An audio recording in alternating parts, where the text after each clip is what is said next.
गमते जिनवरे बाकियो गणधरते हईणे राखियो ते अनो रस जेणे चाखियो ते हुओ शिव सुख साखियो ते हुओ शिव सुख साखियो।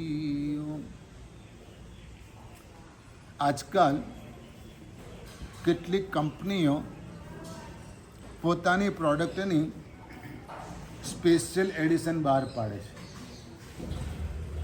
અને એ પણ લિમિટેડ એડિશન બહાર પાડે છે, એટલે એની કિંમત વધી જાય છે. ગવર્મેન્ટ સ્પેશિયલ કોઈન બહાર પાડે, કોઈન 150 રૂપિયાનો હોય પણ લેવા જાઓ તો 1000, 1500, 2000 ચૂકવીને તમારે લેવો પડે. વેલ્યુ કેટલી? 150 રૂપિયા. ઉપર લખ્યા છે કેટલા? 150 રૂપિયા. પણ એ જ ગવર્મેન્ટ તમને આપે કેટલામાં? 2000 રૂપિયામાં, 1500 રૂપિયામાં, 1000 રૂપિયામાં. કારણ કે સ્પેશિયલ એડિશન છે, આ પબ્લિક એડિશન નથી. પબ્લિકને માટે વાપરવા માટેની આ વસ્તુ નથી, આ સંગ્રહની વસ્તુ છે, આ શોખની વસ્તુ છે. એટલા માટે કેટલીક સોસાયટીની અંદર રો હાઉસ એક સરખા જ દેખાતા હોય, ટેનામેન્ટ એક સરખા દેખાતા હોય, પણ છતાંય એકાદું કંઈક અલગ દેખાતું હોય. કાં કલરથી અલગ દેખાય, કાં બીજા કોઈક કારણથી તે અલગ દેખાતું હોય. કારણ કે એમાં રહેનારની પોતાની એવી પસંદગી હોય છે. એમ આ દુનિયાની અંદર, આ સૃષ્ટિની અંદર, આ વિશ્વની અંદર પણ કેટલીક વસ્તુઓ સ્પેશિયલ હોય છે. શંખ ઘણા હોય પણ કેટલાક ખાલી બોલવાવાળા હોય. કેવા હોય? બોલવાવાળા હોય. અને કેટલાક આપવાવાળા હોય. બોલવાવાળા વધારે હોય, આપવાવાળા. એવી રીતે દુનિયામાં માણસો પણ બોલવાવાળા વધારે હોય, કરવાવાળા ઓછા હોય. બોલવાવાળા વધારે હોય, કરવાવાળા ઓછા હોય. દરેક વસ્તુમાં આ નિયમ લાગુ પડે છે. ફૂલ તો ઘણા હોય પણ ભગવાનના ચરણે ચડે એટલા એવા ફૂલ કેટલા હોય? રોજ લાખો કરોડો ફૂલો પેદા થાય છે, ઉગે છે, અને બધા ફૂલો ભગવાનના ચરણે ચડે છે? ના. કેટલાક જ ફૂલ ભગવાનના ચરણે ચડે છે, કેટલાક જ ફૂલ ભગવાનના મસ્તકે ચડે છે. ચરણે ચડે વધારે કે મસ્તકે ચડે વધારે? ચરણે વધારે ચડે, મસ્તકે તો એકાદ ફૂલ જ રહે. કેટલા ફૂલ રહે? બહુ ઓછા ફૂલ રહે. બરાબર. કેટલાક ફૂલ છુંદાઈ જાય, કેટલાક ફૂલ ચીમડાઈ જાય, કેટલાક ફૂલ ગુલકંદ બની જાય, કેટલાક ફૂલનું અત્તર બની જાય, લસોટાઈ જાય, ઉકાળતા પાણીમાં નાખવામાં આવે, એને ઉકાળવામાં આવે. શું થાય? કોકનો ગુલકંદ બને, કોકનો શરબત બને, કોકનું અત્તર બને. પણ ભગવાનના ચરણે કેટલા ચડે? ભગવાનના મસ્તકે કેટલા ચડે? બહુ જ ઓછા. આરસ પાણ તો ખાણમાં ઘણો બધો હોય છે, ઘણો બધો આરસ પાણ નીકળે છે, પણ કેટલાક આરસ પાણ બાથરૂમમાં અને ટોયલેટમાં જડવામાં આવે છે.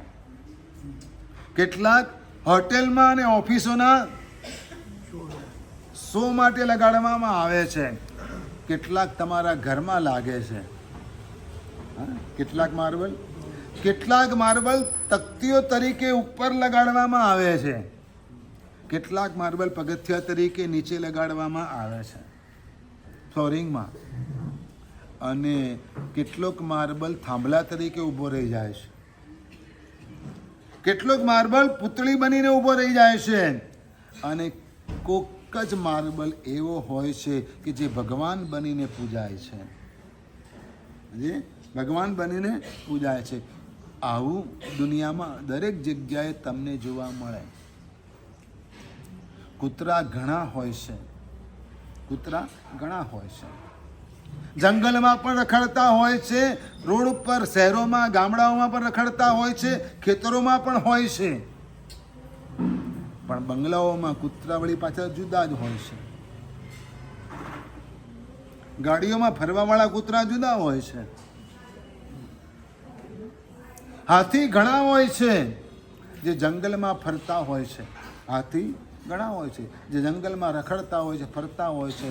અને હાથી કોક જ એવો હોય કે જે રાજાના સૈન્યમાં જોડાયો હોય. રાજાના સૈન્યમાં પણ ઘણા હાથી હોય, સેંકડો હાથી હોય.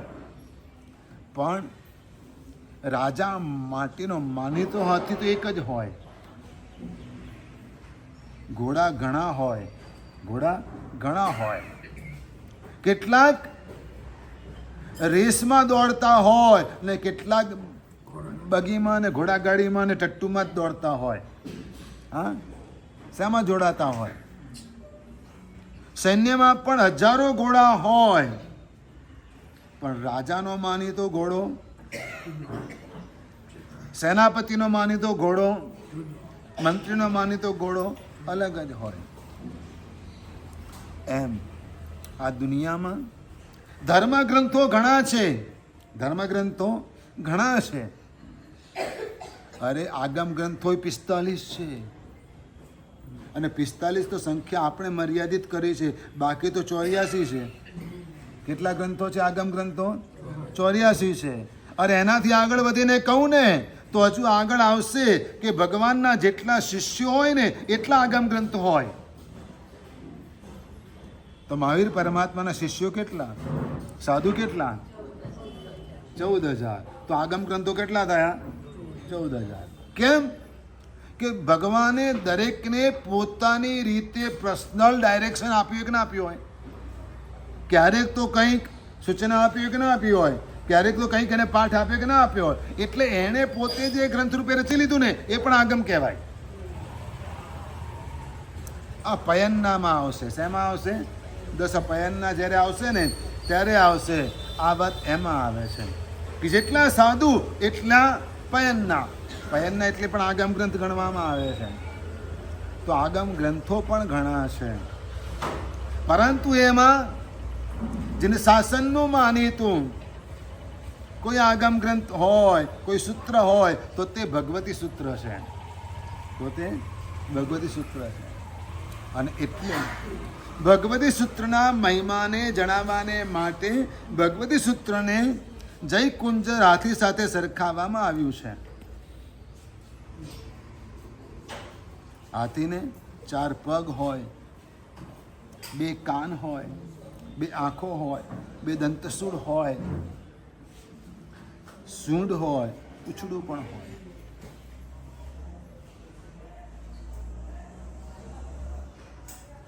ગણપતિના મોઢામાં શું છે? કયું મોઢું છે?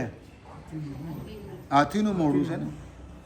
2 કાન છે, સૂંઢ છે, આંખો છે, 2 દાંત છે. ગણપતિનો અર્થ શું થાય ખબર છે તમને? ગણનો નાયક. ગણપતિ, ગણનો નાયક, ગણનો પતિ. જેના અંડરમાં અનેક લોકો કામ કરતા હોય, રહેતા હોય, એ ગણપતિ. એટલે કે નેતા. એટલે કે નેતા. તો નેતા કેવો હોય? જેના કાન મોટા હોય, બધાનું સાંભળતો હોય. શું કરે?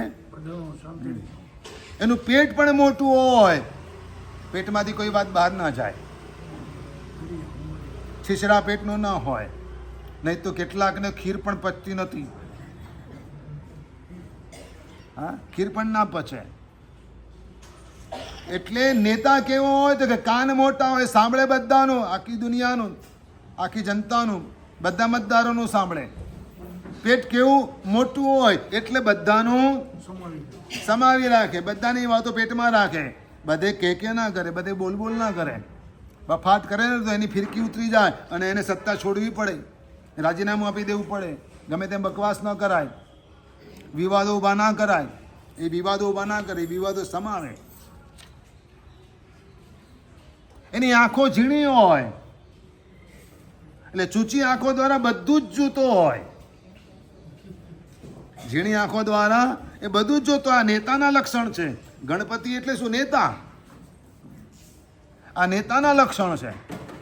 હવે ગણપતિ શબ્દ વાપરો ને ગણધર શબ્દ વાપરો, ફરક કયો અર્થની દ્રષ્ટિએ? અર્થની દ્રષ્ટિએ ફરક શું? એ પણ ગણના નાયક, આ પણ ગણના નાયક. શું છે? એટલે આપણા ગણધર ભગવાન તો કેવા હતા એનું આપણને આના પરથી ખબર પડી જાય કે બધા શિષ્યોનું સાંભળતા હતા, બધાની વાતો પેટમાં રાખતા હતા અને નાની આંખો દ્વારા બધાનું ધ્યાન રાખતા હતા. શું કરતા હતા? નાની આંખો દ્વારા બધાનું ધ્યાન રાખતા હતા. દંતશૂળ જોઈને જ ડર લાગે, એ ખાલી ડરાવવા માટે જ હતા, મારવા માટે નહોતા. શું હોય? શેના માટે હોય? હા, એટલે ગુરુ નેતા જ્યારે ઘડતર કરે ને પ્રજાનું, ત્યારે કઈ રીતે કરે? કે જેમ કુંભાર માટલું ઘડે ને તે રીતે કરે. માટીનો ઘડો ઘડે ને કુંભાર, તો એને બહારથી ટપલા મારતો હોય, બહારથી ટપલા મારતો હોય, પણ અંદરથી કપડાનો મોટો ડૂચો રાખેલો હોય, એથી એનો ઘાટ બરાબર આવે. કોઈને લાગે કે આમ ટીપલા મારે છે, આમ માટલું ફૂટી જશે, પણ વાસ્તવમાં એવું ન થાય.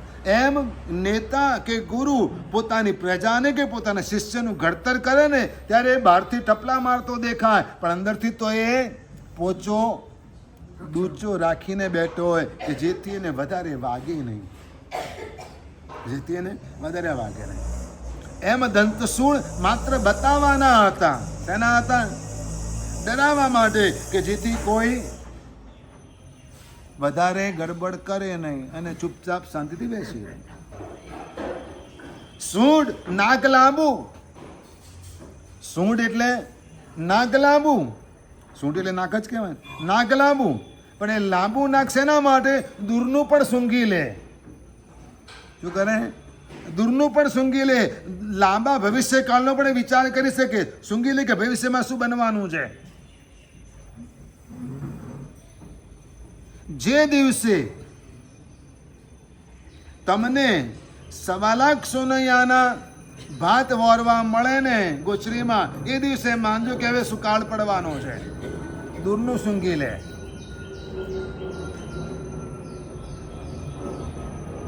તમે ચાલ્યા જજો અહીંયાથી દૂર, કારણ કે દુકાળ પડવાનો છે. એવું ગુરુ ભગવાન તો કહી દેતા પોતાના શિષ્યોને. દૂરનું સૂંઘી લેતા, ભવિષ્યકાળ ભાખરી લેતા, જોઈ લેતા કે હવે આ પ્રદેશમાં રહેવા જેવું નથી, અહીંયા દુષ્કાળ પડશે, એમ કહી દેતા. દૂરનું સૂંઘી લે. નાક લાંબુ હોય. કેવું હોય? નાક. નેતાનું નાક લાંબુ હોય. ગણપતિનું નાક લાંબુ, હાથીનું નાક લાંબુ. દૂરનું સૂંઘી લે. કોઈ પણ વસ્તુ લેવી તો દૂરથી લઈ શકે. સૂર્ય દ્વારા લઈ પણ શકે ને, દૂરથી લઈ શકે. ગણધર ભગવંતો આવા દીર્ઘદૃષ્ટિવાળા હતા. એ દૂરનું સૂંઘી લેતા હતા કે ભવિષ્યમાં આમ બની શકે છે, એટલે ગ્રંથોની રચના કરવી જોઈએ. શું કરવું જોઈએ? ગ્રંથોની રચના કરવી જોઈએ. ભગવાનની વાણી સાચવવાને માટે ગ્રંથો રચવા, સૂત્ર રચવા જરૂરી છે. એ સૂત્ર કાવ્ય સ્વરૂપે પણ હોય, એટલે કે શ્લોક સ્વરૂપે પણ હોય, પદ્ય સ્વરૂપે હોય અને ગદ્ય સ્વરૂપે પણ હોય, આલાવા સ્વરૂપે પણ હોય અને ગાથા સ્વરૂપે પણ હોય. કેવી રીતે હોય? આલાવા સ્વરૂપે એટલે કે ચેપ્ટર રૂપે હોય, પેરેગ્રાફ રૂપે હોય અને શ્લોક સ્વરૂપે પણ હોય. આગમ ગ્રંથોમાં બધો જ પ્રકાર સચવાયેલો છે અને એ રીતે ભગવાનની વાણીને સાચવવામાં આવી છે. તો આ ભગવતી સૂત્રને જયકુંજર હાથી સાથે સરખાવવામાં આવ્યો છે. બીજા બધા હાથી કરતા ઇન્દ્ર મહારાજાનો હાથી કેવો કહેવાય? શ્રેષ્ઠ કહેવાય, ઊંચો કહેવાય. કેમ? ઐરાવણ હાથી. કેવો હાથી છે? ઐરાવણ હાથી. એ ઈશારામાં સમજી જાય. એ ઈશારામાં સમજી જાય. ઘોડો પણ ઈશારામાં સમજી જાય. તમારો કેળવેલો છે, જાતિવંત ઘોડો છે એટલે ઈશારામાં સમજી જાય. શ્રેષ્ઠ હાથી આવો હોય. એમ આગમ ગ્રંથોમાં સર્વશ્રેષ્ઠ આગમ ગ્રંથ કોઈ હોય તો તે ભગવતી સૂત્ર છે. એના 4 પગ, હાથીના 4 પગ. ભગવતી સૂત્રના 4 પગ. જયકુંજર હાથી સ્વરૂપ એવા ભગવતી સૂત્રના 4 પગ, 4 દ્રવ્યાનું, 4 યોગ અનુયોગ, 4 અનુયોગ, દ્રવ્યાનુયોગ, ગણિતાનુયોગ, ચરણકરણાનુયોગ અને કથાનુયોગ. આ 4 એના પગ સમાન છે કે જેના બળ ઉપર હાથી ઊભો છે, જેના બળ ઉપર હાથી ઊભો રહે છે. આ 4 અનુયોગ એ 4 પગ સમાન છે. હાથીને 2 આંખ છે. જયકુંજર હાથીને 2 આંખ છે. ભગવતી સૂત્રની 2 આંખ છે. જ્ઞાન અને ચારિત્ર, જ્ઞાન અને ક્રિયા. ચારિત્ર એટલે ક્રિયા, જ્ઞાન એટલે સમજ, જ્ઞાન એટલે સમજ, ચારિત્ર એટલે ક્રિયા. જ્ઞાન અને ક્રિયા એ 2 ચક્ષુ છે, એ 2 આંખ છે અને એટલે બરાબર જોઈ શકે છે. એટલે એ મોક્ષ માર્ગને બરાબર જોઈ શકે છે જ્ઞાન અને ક્રિયા દ્વારા. અને જોઈ શકતા હોત તો જ ચાલી શકાય ને તો જ પહોંચી શકાય. ના જોતા હોય તો. ભગવતી સૂત્રમાં આ રીતે 4 અનુયોગ પણ છે અને જ્ઞાન અને ક્રિયા છે, જ્ઞાન અને ચારિત્ર છે. આ રીતે ભગવતી સૂત્ર સર્વાંગ સંપૂર્ણ છે. 2 દંતશૂળ છે. હાથીને 2 દંતશૂળ હોય. કેટલાક હાથીના આટલા નાના દાંત હોય, દંતશૂળ હોય, અને કેટલાકના તલવાર જેવા મોટા દંતશૂળ હોય. જયકુંજર હાથીને એવા મોટા દંતશૂળ, જયકુંજર હાથીને એવા મોટા દંતશૂળ. એ 2 દંતશૂળ કયા? દ્રવ્યાસ્તી કાંઈ નહીં અને પર્યાયાસ્તી કાંઈ નહીં. જગતના બધા જ પદાર્થોને 2 સ્વરૂપે સમજાવવામાં આવે. દ્રવ્ય સ્વરૂપે સમજાવવામાં આવે અને પર્યાય સ્વરૂપે પણ સમજાવવામાં આવે. દ્રવ્ય એટલે મેટર, પર્યાય એટલે પોઝિશન, સિચ્યુએશન. દ્રવ્ય એટલે મેટર અને પર્યાય એટલે પોઝિશન, સિચ્યુએશન. આ લાકડું છે કે આ પાટ છે? દ્રવ્ય તરીકે લાકડું છે, પર્યાય તરીકે પાટ છે. વર્ષો પછી ખપાટિયું બની જાય, પાટલો બની જાય, કંઈ પણ બની શકે ને, ફેરફાર કરો તો થઈ શકે. એટલે પર્યાય બદલાય, દ્રવ્ય એનું એ રહે. તો આ એંગલથી સૃષ્ટિના પદાર્થોને ભગવતી સૂત્રમાં સમજાવવામાં આવેલા છે. એટલે 2 દંતશૂળ, દ્રવ્યાસ્તી કાંઈ નહીં અને પર્યાયાસ્તી કાંઈ નહીં. 2 કુંભ સ્થળ. હાથીને 2 કુંભ સ્થળ હોય.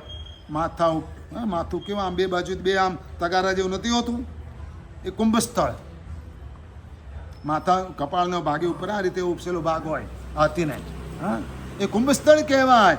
તો એ કુંભ સ્થળ નિશ્ચય નહીં ને વ્યવહાર નહીં સ્વરૂપ છે. કયા સ્વરૂપે છે? નિશ્ચય નહીં અને વ્યવહાર નહીં સ્વરૂપે છે. નિશ્ચય અને વ્યવહાર આ બંને સાથે જોઈએ. નિશ્ચય દૃષ્ટિ હૃદય ધરીજી જે પાળે વ્યવહાર.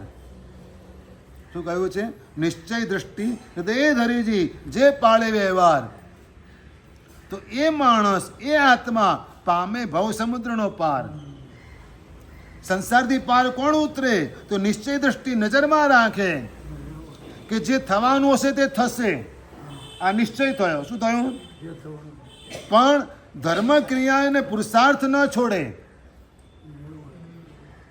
ભગવાનને મોક્ષે જવાનું નક્કી જ હતું તો પણ તપશ્ચર્યા કરી. આ વ્યવહાર. મોક્ષે જવાનું નક્કી હતું એ નિશ્ચય, મોક્ષે જવાના જ છે એ નિશ્ચય હતો કે આ છેલ્લો ભાવ છે, મોક્ષે જવાના છે, આ નિશ્ચય હતો. પણ વ્યવહાર કે આરાધના, તપશ્ચર્યા વગેરે કરવું જોઈએ. એટલે બધું જોઈએ, નિશ્ચય પણ જોઈએ, વ્યવહાર પણ જોઈએ. મહેનત નહીં કરવાની, પૈસા આવવાના જ છે ને, નસીબમાં છે તો મળશે.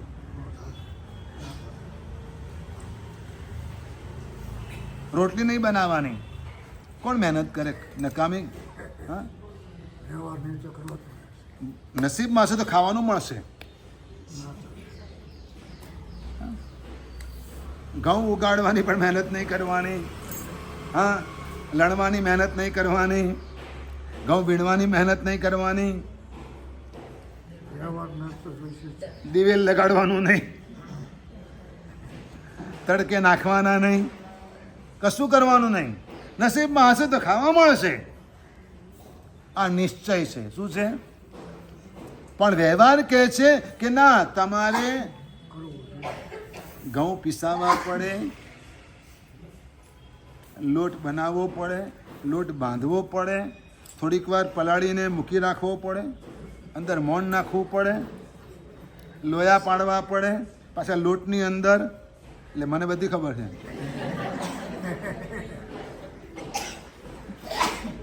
પોતાના ભાગનું કર્તવ્ય કરવું પડે. મતલબ પુરુષાર્થ કરવો પડે. શું કરવું પડે? વ્યવહાર જાળવવો પડે. એટલે વ્યવહારથી સંસાર ચાલે છે, સંઘ ચાલે છે. નિશ્ચયથી બધા સ્વસ્થ રહી શકે છે. નિશ્ચય દ્રષ્ટિ હોય ને એટલે ક્લેશ ન થાય, સંકલેશ પેદા ન થાય. નિશ્ચય દ્રષ્ટિ કેળવવાની, એનો સ્વભાવ એવો છે. ઓકે, આ નક્કી કરી લીધું, વાત પતી કે પછી એની સાથે ભેજા પડી કોણ કરે? બહુ બતાવવા જેવો નથી. કહેવાનું હોય ત્યારે શાંતિથી કહી દેવાનું. મતલબ આ થયો કે નિશ્ચય દ્રષ્ટિ રીતે જે પાળે વ્યવહાર, આ રીતે જો વ્યવહાર પાળે અને આગળ વધે તો એને સંસારથી પાર ઉતરવામાં સરળતા રહે. એટલે બે કુંભ સ્થળ છે, નિશ્ચય અને વ્યવહાર. બે કાન છે. જયકુંજ રાથીને બે કાન છે, યોગ અને ક્ષેમ. કયા કાન છે? યોગ અને ક્ષેમ. સંઘનું, શાસનનું યોગ અને ક્ષેમ કઈ રીતે થાય એની પૂરેપૂરી તકેદારી રાખે છે. એના માટે જેટલી પણ વાતો થતી હોય ને એ બધી સાંભળે છે, એ બધી કાને ધરે છે, એ બધી કાને ધરે છે. અને એટલે એના દ્વારા એ સંઘનું યોગ અને ક્ષેમ કરે છે. ભગવાને બધાનું સાંભળ્યું, ભગવાને બધાનું સાંભળ્યું. બધાએ પ્રશ્ન કર્યા પરમાત્માને, પરમાત્માને બધાએ પ્રશ્ન કર્યા.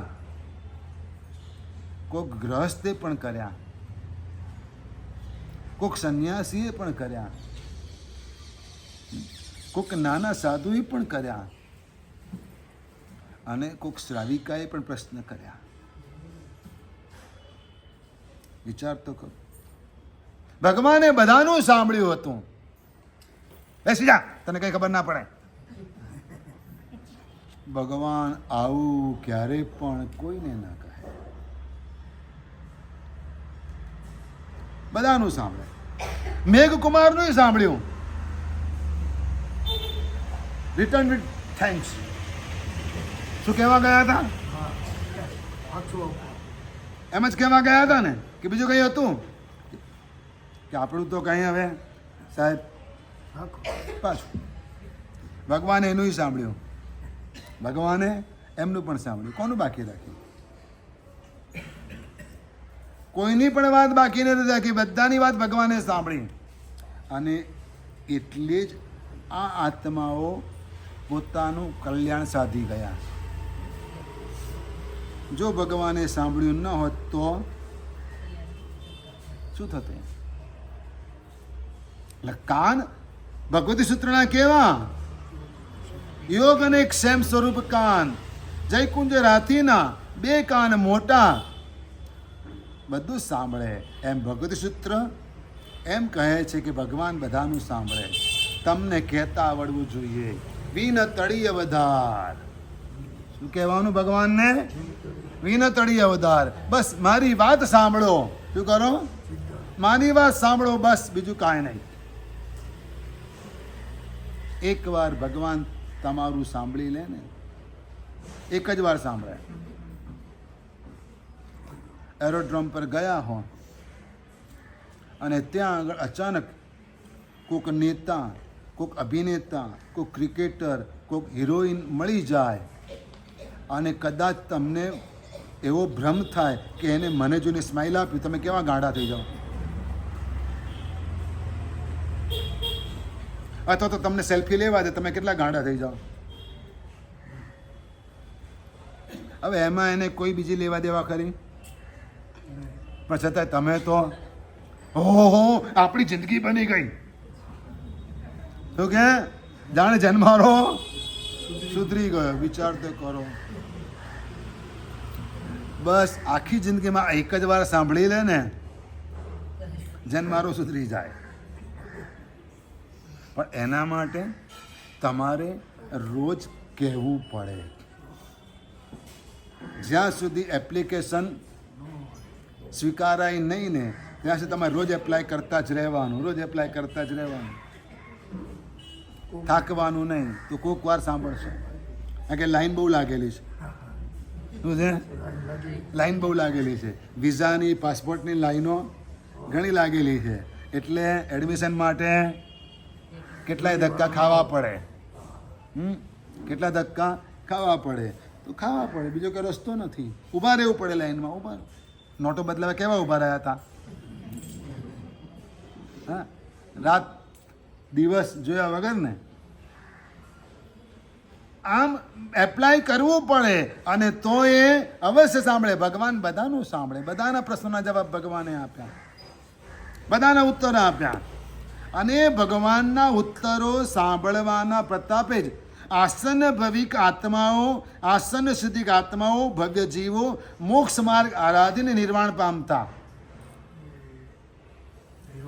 હા, ભગવાનની વાત સાંભળીને જ બસ એમને સંતોષ થઈ જતો, પ્રભુ પ્રત્યે અહોભાવ થઈ જતો. અને ભગવાન સામા વ્યક્તિને ઓળખીને જવાબ આપતા હતા. આ કોણ પૂછે છે? ગૌતમ પૂછે છે તો એને એ રીતે જવાબ આપતા. કોઈક સંન્યાસી પૂછે છે તો એને એ રીતે જવાબ આપતા. એમાં કોઈને ઉતરતા ગણવાની વાત નથી, પણ એની યોગ્યતા, એની પાત્રતા, એની સમજણ જોઈને ભગવાન જવાબ આપતા કે જેથી બધાને એ વાત સમજાય અને બધાને સમાધાન મળે. હવે કોઈક એકની સાથે હું વાત કરવા માંડું અત્યારે તો શું થાય? બધા પછી એકબીજાને સામે જોવા માંડે ને. પણ મારે અત્યારે શું કરવું પડે? બધાની સામે જોઈને બોલવું પડે. તો સામાને ઓળખીને ભગવાન જવાબ આપતા, ઉત્તર આપતા. ભગવાન વાત સાંભળીને એ આત્માને સંતોષ થઈ જતો, સમાધાન થઈ જતું.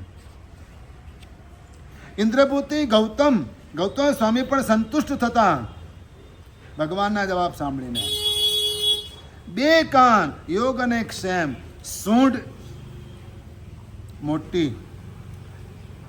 ભગવાનની જે વાતો, જે ઉત્તરો આ ગ્રંથમાં સમાયા છે, દરેક ગ્રંથની પ્રસ્તાવના હોય. આજે પણ એ પરંપરા છે કે કોઈ પણ પુસ્તકની પ્રસ્તાવના હોય. આખું પુસ્તક ન વાંચવું હોય તો પુસ્તક વાંચવાની રીત બતાવું. એક એની પ્રસ્તાવના વાંચી લો એટલે આ પુસ્તકમાં શું કહ્યું છે, કોણે કહ્યું છે, બધી ખબર પડી જાય. ખાલી 2 પાનામાં 200 પાનાની વાત સમજાઈ જાય. અને બીજું ઇન્ડેક્સ વાંચી લો તોય ખબર પડી જાય. શું કરવાનું? ઇન્ડેક્સ જોઈ લો કે આમાં શું છે, વાત પતી ગઈ. કયો સબ્જેક્ટ છે, કયો ટોપિક છે, એનાથી ખબર પડી જાય. એનાથી વધારે વિશેષ પ્રસ્તાવનામાં ખબર પડે. એમ આ ભગવતી સૂત્રની પ્રસ્તાવના લાંબી છે, સૂંઢ જેવી છે. સૂંઢ જેમ લાંબી હોય ને એમ ભગવતી સૂત્રની પ્રસ્તાવના લાંબી છે. બહુ જ વિવેચન કરીને સમજાવવામાં આવ્યું છે કે આ ગ્રંથ શું છે. જે હાથીની સૂંઢ લાંબી જયકુંજ રાતીની સૂંઢ લાંબીને એમ આ ભગવતી સૂત્રની પ્રસ્તાવના પણ લાંબી છે. જેમ પ્રસ્તાવના લાંબી છે પણ એનો ઉપસંવાર ટૂંકો છે, પૂછડા જેવો. પૂછડું કેવું હોય? ટૂંકું હોય ને. સૂંઢ જેવું હોય ના હોય. હાથીનું પૂછડું કેવું હોય? ટૂંકું હોય. એવી રીતે ઉપસંવાર આ ભગવતી સૂત્રનો ટૂંકાણમાં છે. કેવો છે? ટૂંકાણમાં છે. હાથી ચાલતો આવે તો ખબર કઈ રીતે પડે? હાથી આવતો હોય અને ખબર કઈ રીતે પડે? તો એના પેટ ઉપર 2 ઘંટ લટકતા હોય. હા, અને ચાલે એટલે ઘંટ વાગે. શું થાય? ચાલે એટલે ઘંટ વાગે. એમ આ જયકુંજ રાથી ઉપર પણ 2 ઘંટ છે. ભગવતી સૂત્રના પણ 2 ઘંટ છે, જેનો અવાજ અવારનવાર આવ્યા જ કરે છે. જેનો અવાજ અવારનવાર આવ્યા જ કરે, વગર વગાડે પણ એ વાગ્યા જ કરે છે. હાથી ચાલે એટલે ઘંટનો અવાજ આવે. ક્યારેક આ ઘંટનો અવાજ આવે, ક્યારેક આ ઘંટ. બેનો સાથે આવે? બેનો સાથે અવાજ આવે? ના આવે. પણ ક્યારેક આ બાજુનો ઘંટ વાગે, ક્યારેક આ બાજુનો ઘંટ વાગે. ઉત્સર્ગ માર્ગ અને અપવાદ માર્ગ રૂપી 2 ઘંટ છે. ઉત્સર્ગ માર્ગ અને અપવાદ માર્ગ રૂપી 2 ઘંટ છે. ઉત્સર્ગ માર્ગ એટલે કે જેની પ્રરૂપણા કરવામાં આવી છે તે.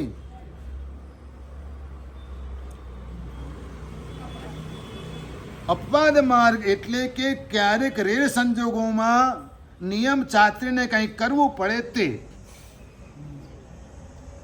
સાધુ સાધુજી ભગવંતોએ વિહાર કરવાનો. શું કરવાનું?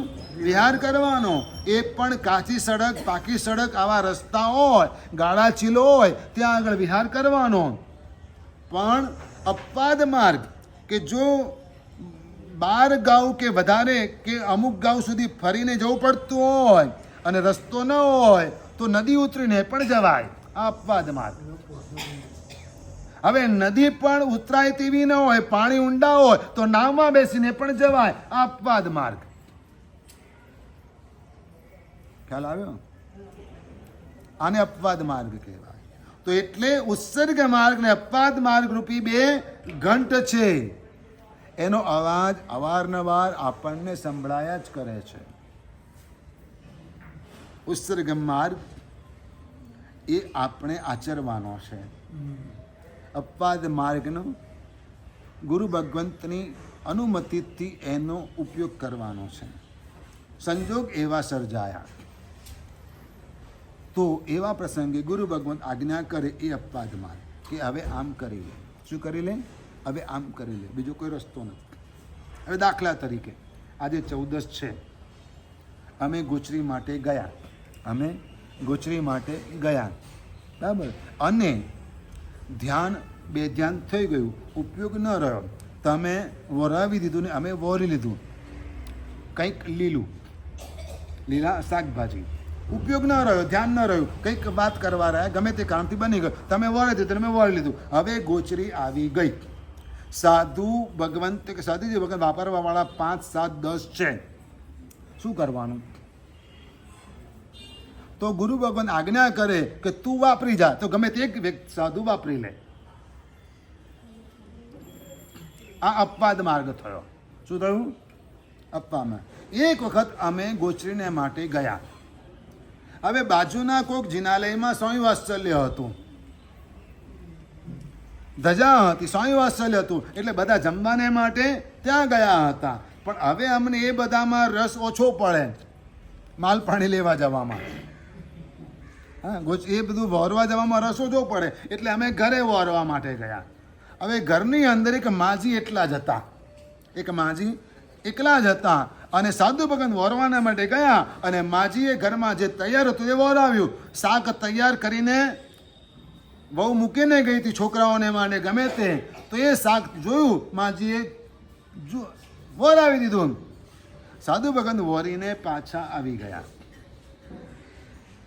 હજુ તો વોરીને પાછા આવ્યા ત્યાં એમની પુત્ર બધું દોડતી સાહેબ વાપરતા નહીં. પેલી જમીને આવી ગઈ હશે પાછી. હા, પણ શું થયું બેન કે સાહેબ શાક આપને વપરાય એવું નથી, બટાકાનું છે, છોકરા માટે બનાવ્યું તું. શું હવે નિયમ એવો છે કે વોરીને લાવેલી વસ્તુ બિનજરૂરી રીતે પઠવી ન દેવાય, પણ આ વસ્તુને વપરાય પણ નહીં, તો અપવાદ માર્ગ કયો છે?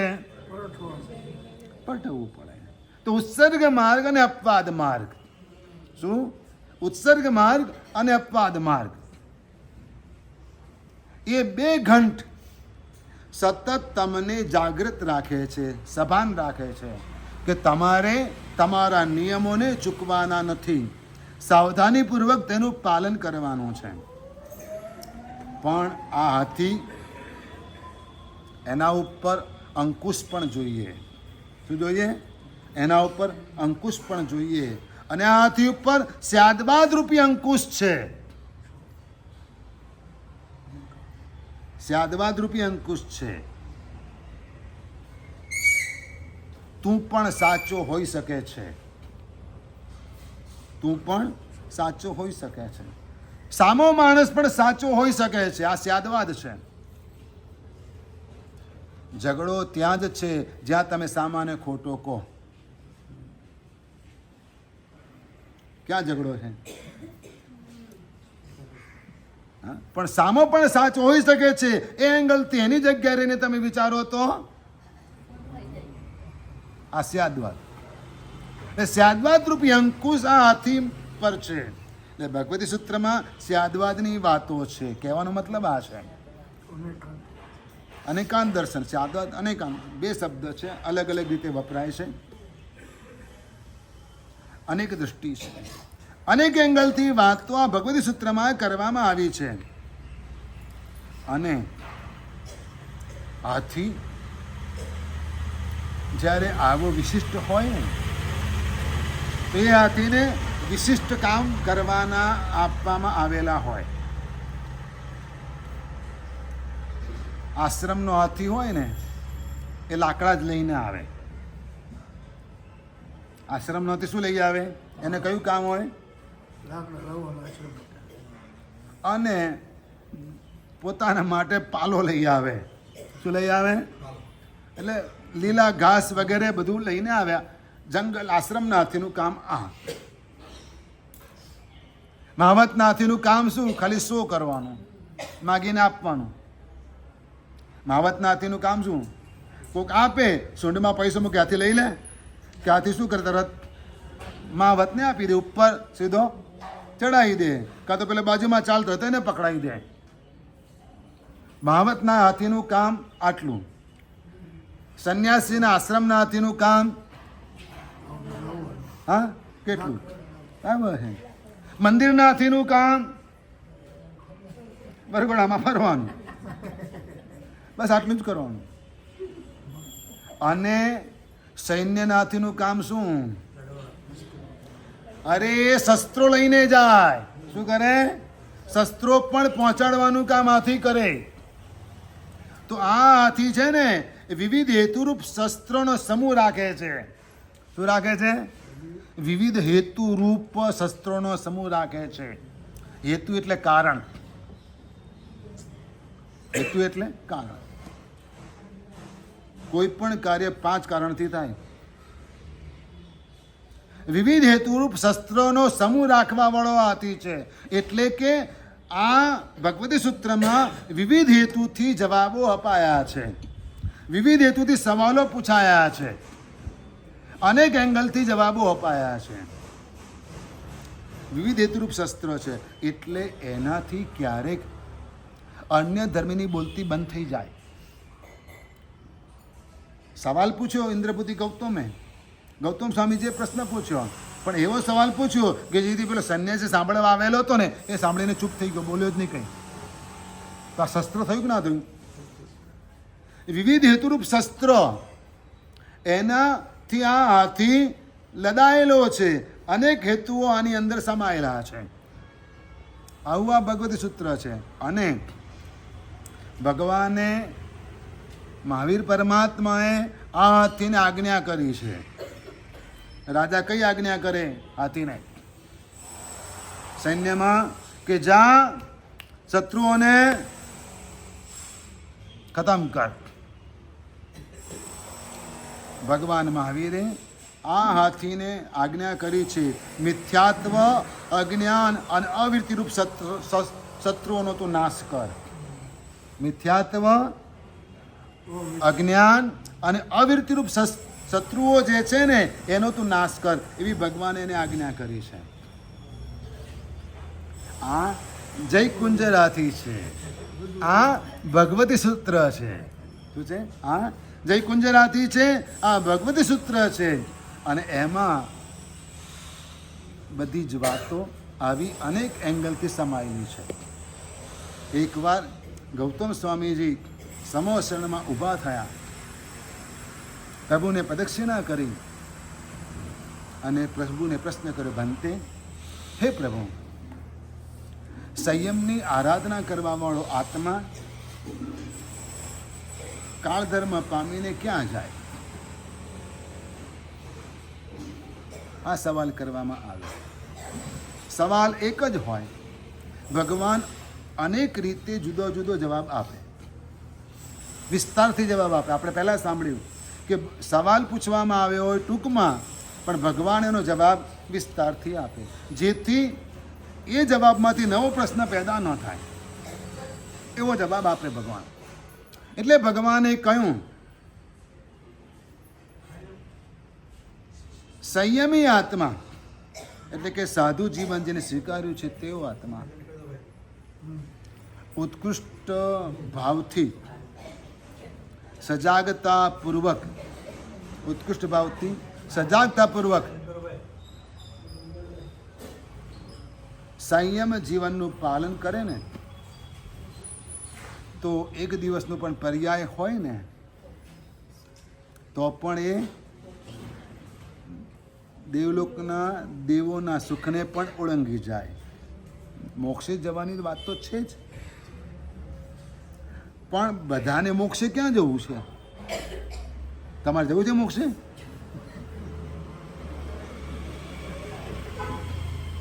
એટલે શું છે, બધાની કેટેગરી અલગ અલગ હોય ને, એટલે ભગવાન એ રીતે જવાબ આપે કે બેઠેલા બધા તો મોટે ભાગે શું છે, સુખની ઈચ્છાવાળા જ છે.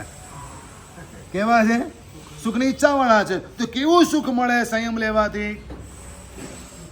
હા, તો જગન્યથી સૌધર્મ દેવલોકમાં દેહ સ્વરૂપે પણ ઉત્પન્ન થાય, અથવા તો સર્વાસિદ્ધ વિમાનમાં પણ એ ઉત્પન્ન થાય.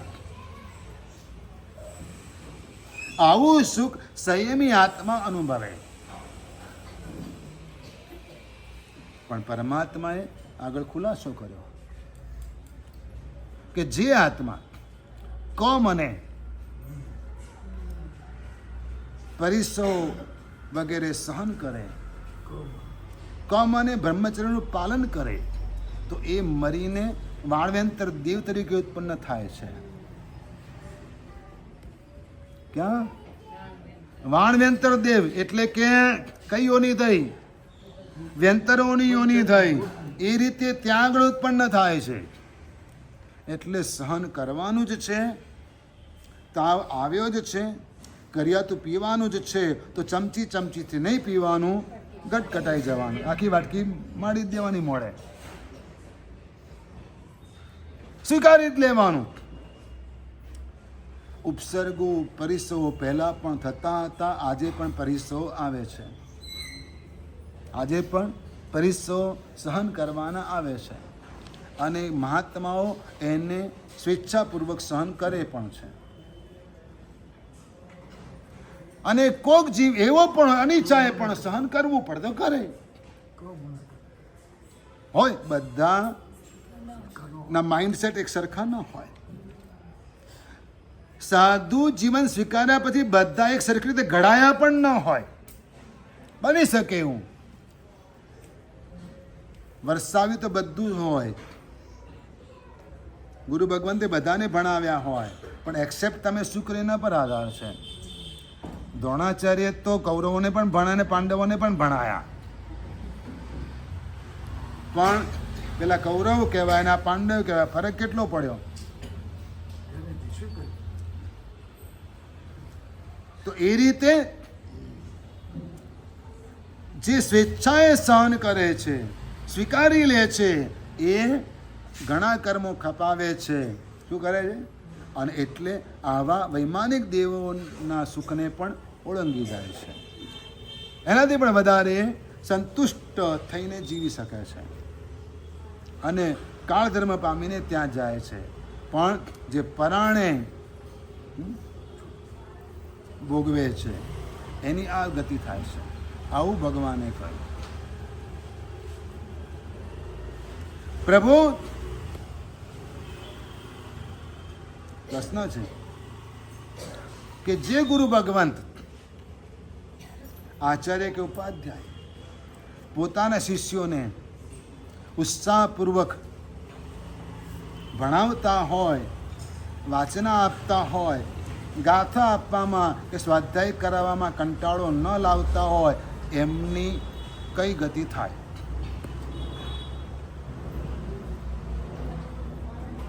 સુવા દે ને મને. હવે અત્યારે કઈ ગાથા આપવાનો ટાઈમ છે?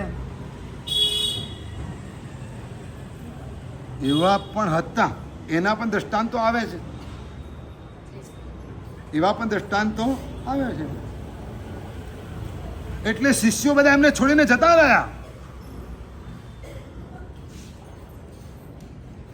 પણ જે ગુરુ ભગવાન, આચાર્ય ભગવાન કે ઉપાધ્યાય ભગવાન, સાધુ સાધુજી ભગવંતોને ભણાવવામાં જરા પણ ખેદ કરતા નથી, પોતાની અનુકૂળતા પ્રતિકૂળતાનો ખ્યાલ રાખતા નથી,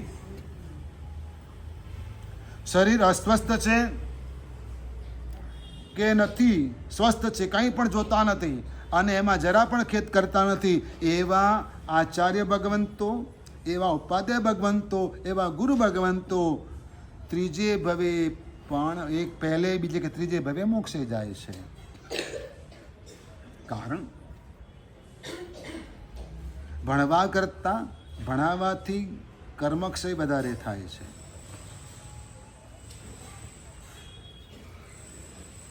ભણવા કરતાં ભણાવવાથી કર્મક્ષય વધારે થાય છે.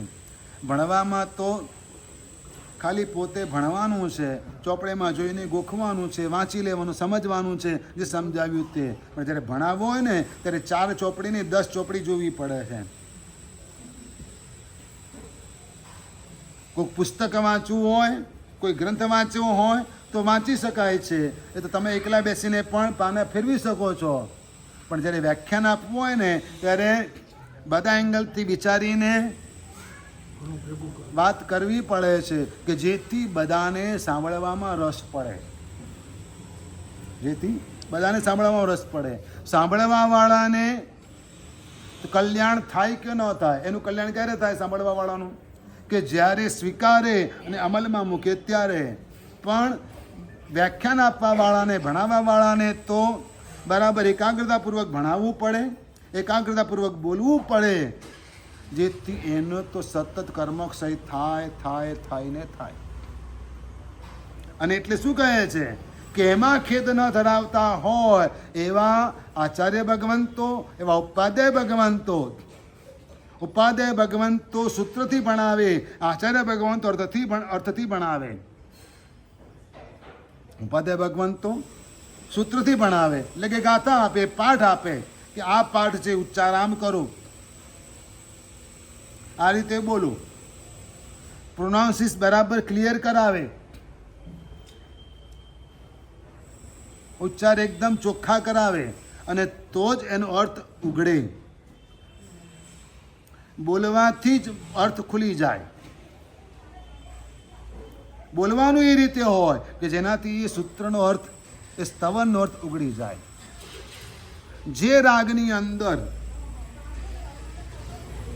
જે ઢાળમાં પૂજા બેસાડવામાં આવેલી હોય, રચવામાં આવેલી હોય, એ પૂજા એ રાગમાં જો ગાવામાં આવે તો આપોઆપ અર્થ એનો બેસી જાય.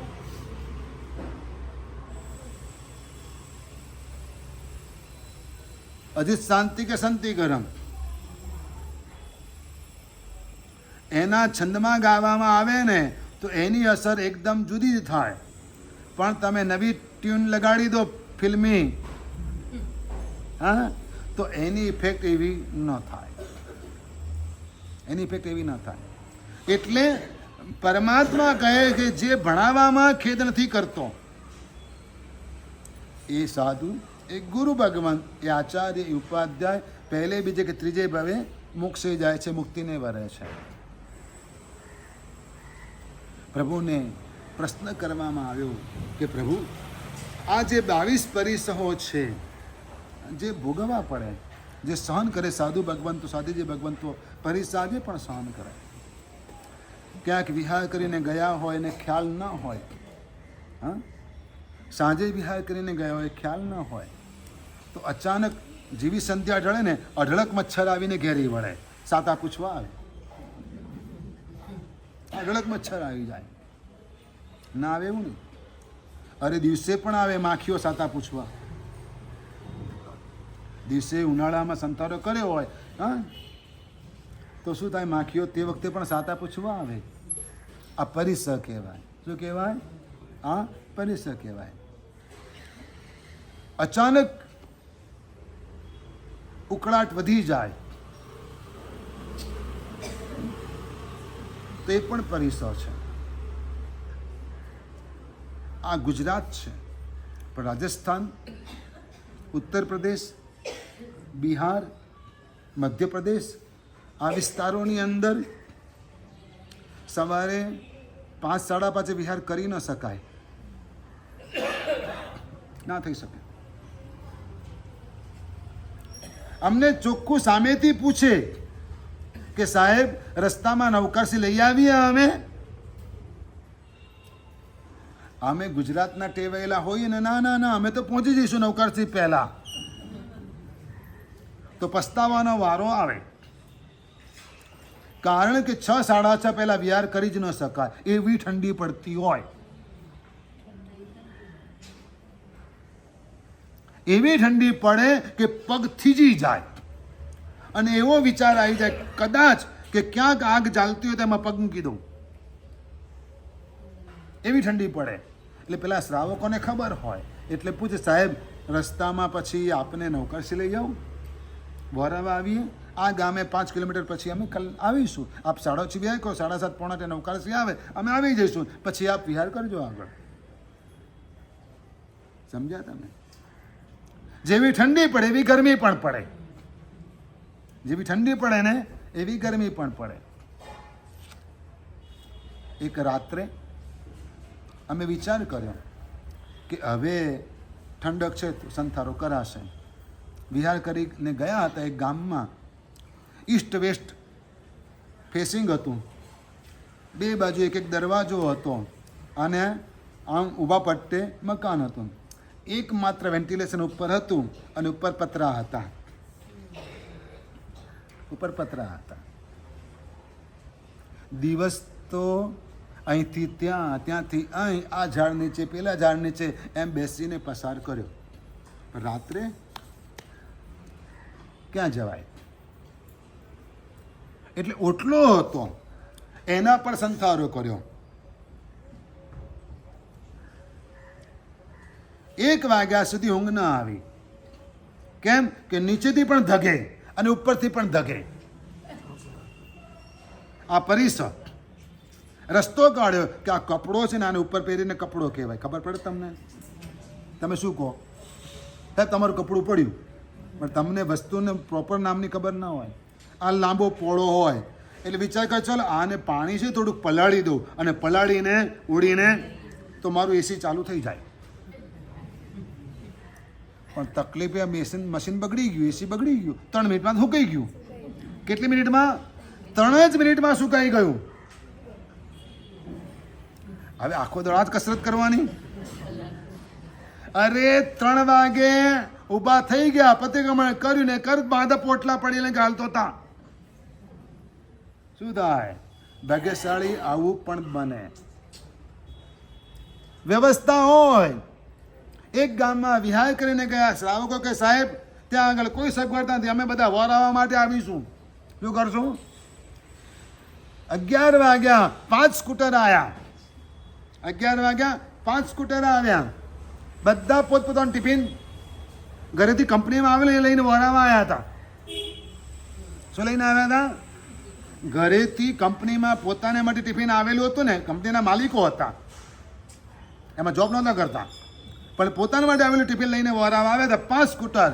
તકલીફ એ થઈ કે એ લોકો 2 ટાઈમનું ભેગું વરાવા લઈને આવ્યા હતા, પણ અમે 3 સાધુ 3ને 1 ટાઈમનું પણ પૂરું ના થયું. ક્ષુધા પરિસર. શું કહેવાય આને? ક્ષુધા પરિસર. આવું આજે પણ બને છે. શું થાય છે? આવું આજે પણ બને છે. જ્યાં સગવડતા છે ત્યાં આગળ અઢળક છે, પણ જ્યાં આગળ સગવડતા નથી ને ત્યાં આગળ ઘણું બધું નથી, અને એ શક્ય પણ નથી. એ તો સહન કરવું જ પડે. શું કરવું પડે? તમે કદાચ અમારા ગુણગાન ગાતા હો, શું કરતા હો? મારા સાહેબ બહુ સારા, વ્યાખ્યાન બહુ સારું, આમ બહુ સરસ, એમ બધી વાતો તમે કરતા હો, પણ ક્યારેક ક્યાંક ગાળો પણ ખાવી પડે છે. જે લોકો અમને જાણતા નથી, જૈન સાધુ તરીકે ઓળખતા નથી, એ લોકો અમારું અપમાન પણ કરે છે. ઉનાળાના સમયમાં પણ અમારે માથે કામળી ઓળીને વિહાર કરવો પડે. બરાબર છે? સાધુ મહારાજ જેન્ટ્સ છતાં પણ કામળીઓને વિહાર કરવો પડે. અમે 2 સાધુ ભગવંત વિહાર કરતા હતા, એક આગળ ને એક પાછળ. બરાબર છે? પાછળથી 4 સાયકલવાળા સિટી મારતા મારતા આવ્યા. કેમ સિટી મારી હશે? કારણ કે આ કપડો પણ છે ને પગની ક્યાં સુધી હોય? છેક નીચે સુધી, ઘૂંટણથી નીચે હોય. હા, છેક પગ પાણી સુધી હોય, એટલે એને શું લાગ્યું હોય? માથે ઓળીને ચાલે છે એટલે સિટી મારતા મારતા નીકળ્યા. અને પછી મરદના બચ્ચા આમ પાછળ આમ આગળ જઈને પછી આમ પાછું જોયું ને તો મુરદ મુછાળો જઈને ભાગી ગયો. સમજ્યા તમે? આ પણ પરિસર છે, આ પણ સહન કરવું પડે છે. પેલા એ સ્ત્રી વેશમાં સહન કરીને બેસી રહેવું પડ્યું રત્નચૂડે. હા, રણઘંટા માતાની પાસે ગઈ છે. પૈસો જે હતો ને એ પૈસો બધો લઈને મૂકી દીધો, એટલે પાછી માની પાસે ગઈ. માં પેલા લોકો આયા હતા ને આ બધા, કે આજે કોઈક નવા મુર્ગાને પકડ્યો છે, કોઈક નવો વેપારી ફસાયો છે. શું હતું માં? હે, પેલો બધું ચૂપચાપ સાંભળે છે. રણઘંટાએ પોતાની મા પાસેથી બધી વાત કઢાવી લીધી, અને માને એ પણ પૂછી લીધું કે આનો રસ્તો શું. પેલાએ ચૂપચાપ બધું સાંભળી લીધું. રણઘંટા રત્નચૂડની પાસે આવી. ત્યાં આગળ ઓળખાણ જુદી હતી, સ્ત્રી વેશમાં હતો એટલે ઓળખાણ જુદી હતી, પણ છતાંય વાતચીત થઈ. પેલા એ બધું સાંભળ્યું, અને પેલો રણઘંટાની રજા લઈને નીકળી ગયો.